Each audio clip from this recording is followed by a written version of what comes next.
Well, hello, everybody. Thank you so much again for joining us for our DRC Daily Devotional Reading for January 31st. I guess technically we're 1/12 of the way through the year. All right.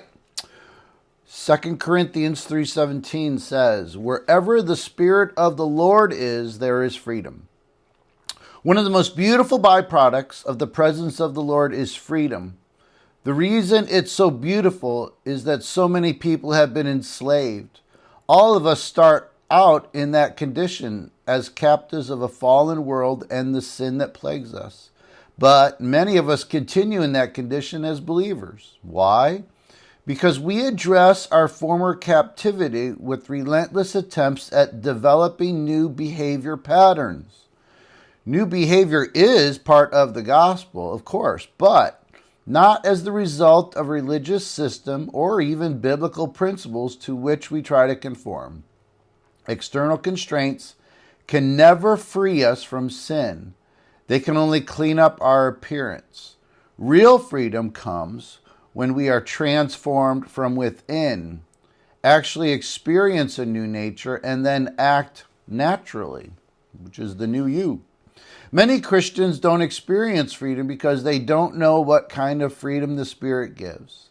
Not only does this gospel free us from sin, it also frees us from anything that defines our relationship with God as something other than a relationship with Him.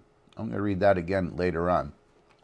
From systems of belief or behavior rather than living interaction with Him. From laws about righteousness rather than the righteousness that results from His presence in us. From the dictates of a constrained heart rather than a transformed heart. Anything less than this is bondage. Refuse to be bound by sin, by religious systems, or by false principles of spiritual behavior, even if those principles are derived from parts of the Bible.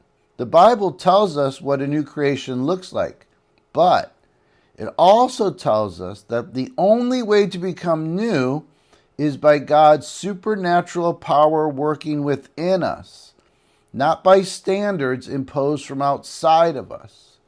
The only obedience now required of us is obedience to the impulses and movements of the Spirit Himself. When we follow Him freely, we freely become who we were meant to be.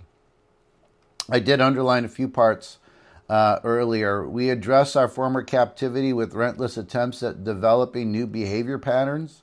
I've heard that recently as our attempts just to try to manage our sin, if we're just focusing on the behavior and not the heart. New behavior is part of the gospel, obviously, but it's not the result of a system or even the biblical principles to which we try to conform. Real freedom, change, if you will, comes when we are transformed from the inside. So we got to focus in on our heart and not our behavior.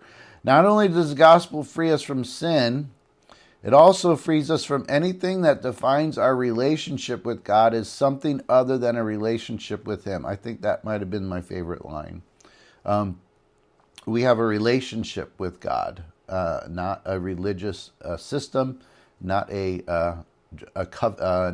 contract with Him. So we need to see it always in the context of relationship and not religion. So again, thanks so much for joining. Oh, the prayer. Holy Spirit, You are my only law because You are my life. Thank You for setting me free. Again, thank you so much for joining us. Take care. God bless. Bye.